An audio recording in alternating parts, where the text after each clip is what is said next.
Les animaux de la tanière. L'histoire d'Oliver. Oliver a 3 semaines quand il arrive à la tanière. Né dans un zoo, sa maman ne voulait pas le nourrir. C'est une jeune soigneuse qui va s'occuper de ce bébé léopard. Dans un parc animalier du sud de la France, Oliver et sa jumelle viennent de naître, mais leur maman n'a pas assez de lait pour nourrir les léopardos. Elle délaisse Oliver pour ne s'occuper que de la femelle. Après avoir donné le biberon au petit mâle pendant 3 semaines, les soigneurs comprennent que, par manque de temps, ils vont devoir choisir entre pouponner et se consacrer aux autres pensionnaires. Une décision est prise, ils doivent s'en séparer. Le directeur du parc pourrait vendre le jeune fauve à un cirque ou à un zoo traditionnel. Un bébé léopard, cela coûte très cher, mais il connaît Florence, la vétérinaire de la tanière, et lui fait entièrement confiance. Il décide donc de confier le bébé léopard au zoo refuge. Arrivé à la tanière, Oliver regarde de ses grands yeux bleus ceux qui l'attendent avec impatience. Il semble surpris et tout content que l'on s'intéresse à lui. Son petit nez beige, tout mouillé, brille. Il tourne son visage tacheté vers Patrick, le fondateur du zoo refuge, qui le prend aussitôt dans ses bras. Oliver se colle contre lui et commence à lécher sa main en poussant un miaulement. « On dirait un chat !» s'exclame Diandra. La fille de Paolo et Lisa, les soigneurs, tombe immédiatement sous le charme du petit félin. Elle le trouve adorable.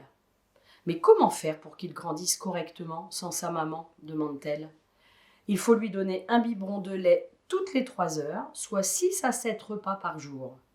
Celui ou celle qui acceptera ce travail devra s'occuper de lui jour et nuit, annonce Florence.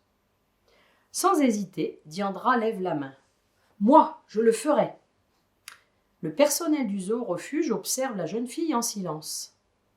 Tout le monde sait que Diandra, son frère, sa sœur et ses parents ont déjà élevé un grand nombre d'animaux. Ce n'est pas le problème. Mais tiendra-t-elle physiquement ? Diandra ne se pose pas de questions. Elle tend les bras. À peine Patrick lui a-t-il remis Oliver que le bébé fauve se blottit contre elle. Il niche sa tête dans le cou de la jeune fille. Ses moustaches la chatouillent. Diandra rit. Elle est tellement heureuse que l'on accepte de lui confier l'éducation de cet adorable petit léopard. Diandra décide de faire une place à Oliver dans sa chambre. Ainsi, elle pourra veiller sur lui à chaque instant. Dès la première nuit, Oliver se colle contre elle dans le lit. Il ronronne de plaisir quand Diandra lui gratouille le ventre. La jeune fille aime passer son doigt sur ses petits coussinets roses. Aucun danger. Les pattes du léopard sont très grosses par rapport à sa taille, mais ses griffes sont encore minuscules.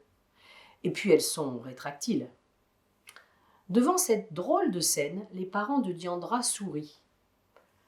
Quand Florence vient rendre visite à Oliver, elle constate avec plaisir qu'il se porte très bien.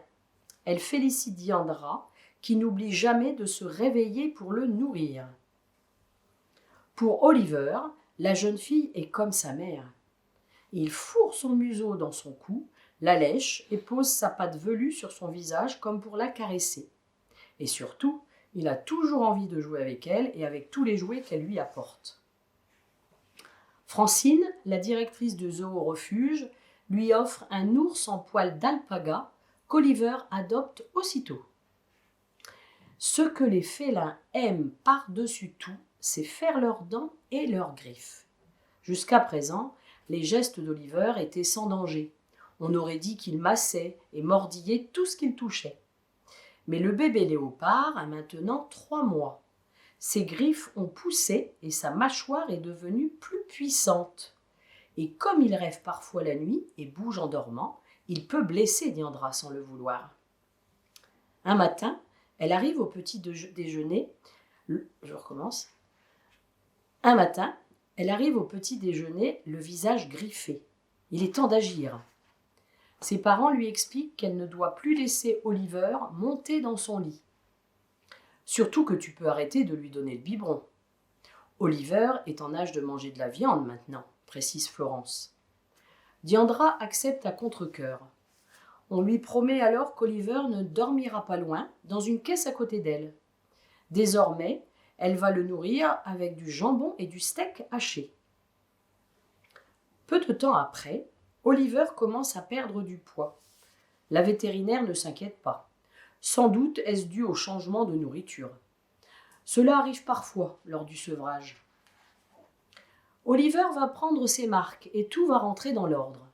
Depuis son arrivée au zoo refuge, Florence l'examine chaque semaine et Oliver grandit normalement. Mais la situation ne s'améliore pas et il refuse désormais de s'alimenter. Le petit félin tacheté plonge ses grands yeux bleus, tristes et fatigués, dans ceux de Diandra. Il y a vraiment quelque chose qui ne va pas, s'inquiète la jeune fille. Elle alerte de nouveau Florence, qui essaie de la rassurer. On va l'emmener à la clinique de la tanière pour lui faire passer une échographie. Diandra prend Oliver dans ses bras.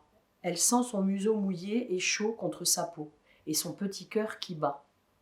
Quand il pénètre dans la salle d'examen, Oliver prend peur et se réfugie sur la tête de Florence, comme un léopard le ferait dans la nature au sommet d'un arbre pour échapper à un danger et surveiller d'en haut. « Tu vois cette tache noire dans son intestin, Diandra ?» Oliver a avalé quelque chose. Il va falloir l'opérer, annonce le vétérinaire.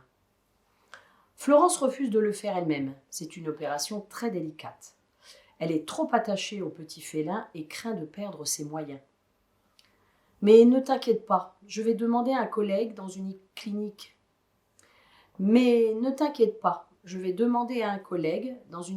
Proche d'ici de s'en charger. La salle d'opération est prête. Lorsque l'anesthésiste brandit la seringue, Oliver fait la grimace. Il plisse les yeux, ses moustaches tremblent, tout son petit corps se contracte, puis le pauvre animal s'accroupit sur la table d'opération et fait une crotte.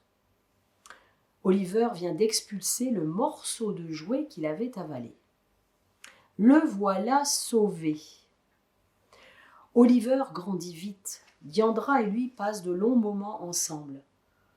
Jamais le léopard ne manifeste d'agressivité envers celle qui l'élève. En revanche, quand une autre personne l'approche, il grogne, crache, se dresse sur ses pattes arrière, comme s'il souhaitait montrer sa force. À présent, Oliver peut sortir de la maison. Diandra lui met un harnais et une laisse, et elle l'emmène visiter le zoo refuge. Oliver est fier et avance la tête haute. Mais quand il longe l'enclos de Léo et Zampa, les lions, le léopard courbe le dos, baisse les oreilles et se réfugie tout tremblant entre les jambes de la jeune fille qui le rassure. « Tu fais moins le malin devant eux, s'amuse-t-elle. Il est temps qu'Oliver ait son propre espace. Un enclos lui est réservé, non loin de celui de Léo et Zampa. Pas question de le mettre avec les lions ou avec les tigres. Les félins qui ne sont pas de la même espèce ne peuvent pas vivre ensemble. Un jour, le léopard se réfugie dans un arbre et refuse de bouger. Diandra doit grimper pour aller le chercher. Elle l'attrape par la queue et le tire doucement pour lui faire comprendre qu'il doit descendre. Il lui obéit sans problème. Mais si cela avait été un inconnu, il l'aurait sans doute attaqué. Toute autre personne que la jeune fille doit se méfier de ce fauve presque adulte et en parfaite santé. Diandra continue à s'occuper de lui comme s'il était encore dans sa maison. Désormais, sur les conseils de Florence, la jeune fille introduit du poulet dans la nourriture. Désormais, sur les conseils de Florence, la jeune fille introduit du poulet dans la nourriture d'Oliver. Il mange énormément et grossit à toute vitesse. Mais Diandra s'inquiète pour son protégé. Seul dans son enclos, il doit s'ennuyer. « On nous confiera peut-être un autre léopard un jour, lui dit Patrick. Mais alors Oliver aura de la compagnie. Diandra l'interrompt. Ça veut dire qu'on va garder Oliver ?